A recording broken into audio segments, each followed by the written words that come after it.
Picture this. It's October 1973. You pull into a gas station in Los Angeles, and the line stretches around the block. People are sleeping in their cars overnight just to fill up their tanks. Fights break out. Some states start rationing fuel by license plate number. Odd days, even days. This isn't a scene from a dystopian movie. This actually happened, in the richest country on earth, because of a decision made thousands of miles away by a handful of oil ministers. Oil has never just been a commodity. It's the bloodstream of the modern world. It powers our cars, heats our homes, fertilizes our crops, and moves nearly everything we buy from one side of the planet to the other. And a handful of times over the last 50 years, that bloodstream has been cut off, squeezed, or flooded. And each time, the entire global order shifted as a result.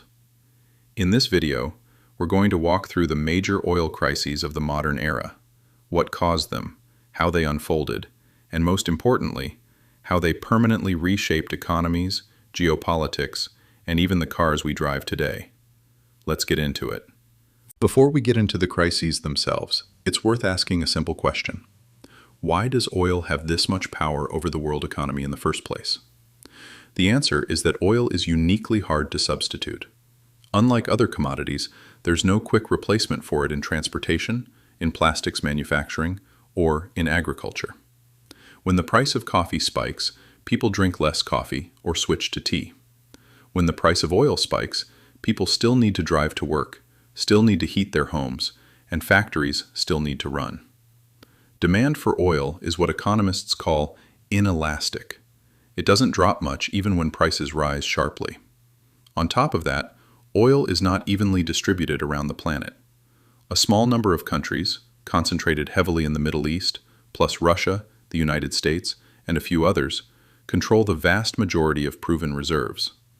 That concentration of supply in a handful of hands means that political decisions in one region can ripple out and affect gas prices, inflation, and even elections on the other side of the world. So when oil-producing nations act together, or when war and instability hit oil-producing regions, the shockwaves travel fast. That's exactly what happened in 1973. To understand the first great oil shock, you have to go back to the Yom Kippur War. In October 1973, Egypt and Syria launched a surprise attack on Israel. The United States, along with several Western nations, provided military support to Israel during the conflict. In response, the Organization of Arab Petroleum Exporting Countries, a coalition of Arab oil producers, announced an embargo. They cut off oil exports to the United States and other countries seen as supporting Israel, and they also slashed overall production to drive prices higher. The effect was immediate and brutal. In the span of just a few months, the price of oil roughly quadrupled. Countries that had built their entire post-war economic boom around cheap, abundant oil suddenly found themselves in crisis. In the United States, this is when we got those iconic images of gas lines wrapping around city blocks, rationing programs, and "no gas" signs at empty stations. But the effects went much deeper than long lines. This was the moment the world realized just how vulnerable industrialized economies were to a handful of oil-producing nations. It triggered a global economic phenomenon called stagflation, a toxic combination of high inflation and stagnant economic growth that traditional economic theory said shouldn't happen at the same time, yet did. Governments panicked. The U.S. lowered highway speed limits to 55 miles per hour to conserve fuel. Daylight saving time was extended through the winter. Sunday gas sales were banned in some states. And perhaps most significantly, countries began seriously investing in energy alternatives for the first time. Nuclear power, energy efficiency standards, and exploration for oil outside the Middle East, especially in the North Sea and Alaska. The 1973 crisis also permanently changed geopolitics.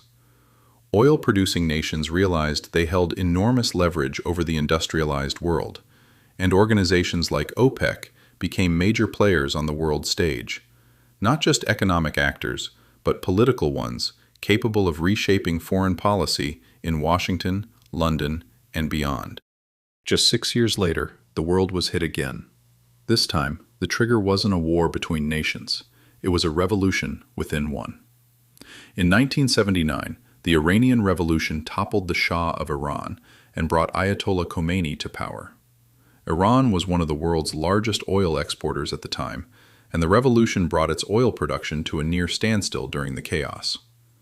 Even though the actual drop in global oil supply was relatively modest, somewhere around 4 to 5%, panic did the rest of the damage. Buyers around the world, terrified of running short, began stockpiling oil and bidding up prices in a frenzy. This is a critical lesson in how oil crises work. It's not always about how much oil physically disappears from the market. Often it's about fear and psychology amplifying a real but modest shortage into a full-blown price shock. Oil prices more than doubled in a little over a year. Then, just as the market was trying to stabilize, the Iran-Iraq War broke out in 1980, further disrupting production from two major oil producers simultaneously and prolonging the crisis. The consequences were severe. The United States entered a painful recession. Interest rates set by the Federal Reserve under Chairman Paul Volcker were pushed to historic highs, reaching around 20%, specifically to fight the inflation that oil price shocks had helped unleash. It was harsh medicine, but it eventually broke the back of 1970s-style inflation at the cost of a deep economic downturn. Politically, the crisis also reshaped how the U.S. approached the Middle East. President Jimmy Carter articulated what became known as the Carter Doctrine, declaring that the United States would use military force if necessary to protect its interests in the Persian Gulf. Oil security had officially become a matter of national defense. Not every oil crisis is about scarcity. Sometimes it's about the opposite problem. After the panic of 1979, oil prices had climbed so high that something predictable happened. The world responded. Consumers bought more fuel-efficient cars. Countries built out nuclear and natural gas infrastructure to reduce oil dependence. And crucially, high prices made it profitable to drill in places that used to be too expensive: the North Sea, Alaska, Mexico. New supply flooded into the market just as demand growth was slowing. By the mid-1980s, this had created a massive oversupply, and in 1986, oil prices collapsed, falling by more than half in just a few months. This became known as the 1980s oil glut. While this seems like good news for consumers, and in many ways it was, it also had major geopolitical consequences. Oil-dependent economies that had built their national budgets around high prices were suddenly in serious trouble.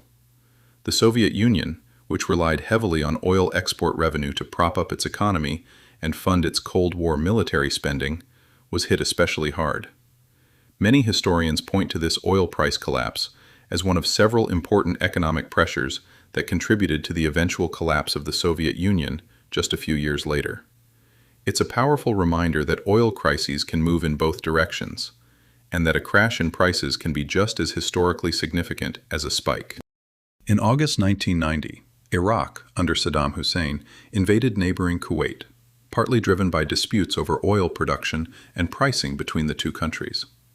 Kuwait was a major oil producer, and the invasion, followed by the international coalition's military response, threw regional oil supply into uncertainty.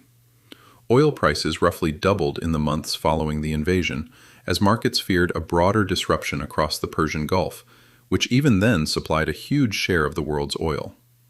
This crisis was shorter-lived than the ones in the 1970s, largely because the war itself was resolved relatively quickly, and other producers, including Saudi Arabia, increased output to offset the loss from Iraq and Kuwait. Still, the Gulf War reinforced a lesson the world had already learned twice before. As long as a huge share of global oil supply sits in one geopolitically volatile region, any conflict there is a potential trigger for a global economic shock. Fast forward to the 2000s. This period saw a very different kind of oil crisis, one driven less by a single dramatic political event and more by surging global demand, especially from rapidly industrializing economies like China and India. Throughout the early to mid-2000s, oil prices climbed steadily as global growth accelerated. Then in the summer of 2008, oil prices spiked to an all-time high, breaching $140 a barrel, driven by a combination of surging demand, a weak US dollar, and significant financial speculation in commodity markets. This spike hit right as the global financial crisis was unfolding, adding fuel, quite literally, to an already fragile economic situation. High fuel and transportation costs squeezed consumers and businesses just as credit markets were seizing up. When the financial crisis fully hit later that year, oil prices collapsed dramatically, falling from around $140 to under $40 a barrel in just a few months, illustrating how tightly linked oil markets had become with the broader global financial system. The next major shift didn't come from a war or a revolution. It came from technology. In the 2000s, American energy companies dramatically scaled up hydraulic fracturing, commonly known as fracking, combined with horizontal drilling techniques. This unlocked massive new oil and gas reserves trapped in shale rock formations across the United States. The result was staggering. The United States transformed from a major oil importer into one of the world's largest oil producers, rivaling and eventually surpassing Saudi Arabia and Russia in production volume. This was one of the most significant shifts in global energy geopolitics in decades. This flood of new American supply, combined with OPEC's decision not to cut production in order to defend market share, led to a dramatic price collapse starting in 2014. Oil prices fell from over $100 a barrel to below $30 by early 2016. The consequences rippled globally. Oil-dependent economies like Russia, Venezuela, and Nigeria faced severe economic strain. Venezuela in particular, whose economy was almost entirely dependent on oil exports, spiraled into a devastating economic and humanitarian crisis that continues to affect the country today. Meanwhile, American consumers enjoyed some of the cheapest gasoline prices in years, and the shift in production dramatically reduced U.S. dependence on Middle Eastern oil, reshaping decades of American foreign policy priorities in the process. Then came a crisis unlike anything before it. In early 2020, the COVID-19 pandemic brought global travel and economic activity to a near-total standstill. Airplanes were grounded, cars stayed parked, and factories shut down. Global oil demand collapsed almost overnight. At the same time, a price war broke out between Saudi Arabia and Russia over production levels, flooding an already oversupplied market with even more oil. The result was almost unbelievable. In April 2020, U.S. oil futures prices briefly turned negative, meaning producers were effectively paying buyers to take oil off their hands, because there was nowhere left to store it. This moment revealed just how fragile the physical infrastructure of the oil market really is. It's not just about supply and demand on paper. Oil has to physically go somewhere, and when storage runs out, prices can behave in ways that seem almost impossible in a normal market. Most recently, Russia's full-scale invasion of Ukraine in February 2022 triggered yet another energy shock, this time centered heavily on natural gas as well as oil, particularly across Europe. Western nations imposed sweeping sanctions on Russian energy exports, and Russia in turn cut natural gas flows to European countries that had spent decades building deep energy dependence on Russian supply, especially Germany. Energy prices across Europe surged to record levels, forcing governments to scramble for alternative supplies, from Middle Eastern and American liquefied natural gas to accelerated investment in renewable energy. It also forced a fundamental rethink of energy security across the continent.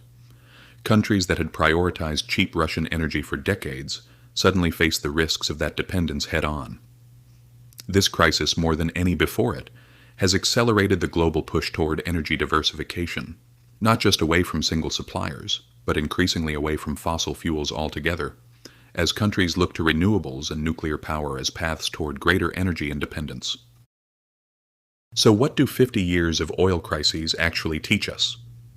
First, oil isn't just an economic commodity. It's deeply entangled with war, revolution, and geopolitical power. Second, these crises have repeatedly forced the world to innovate. From fuel efficiency standards in the 1970s, to fracking technology in the 2010s, to the renewable energy push happening right now. And third, every time the world has believed it finally solved its oil vulnerability, a new and different kind of crisis has emerged to prove otherwise. Whether the next major shock comes from geopolitics, technology, or the accelerating shift to renewable energy, one thing seems certain. The story of oil and its power to reshape the modern world is far from over.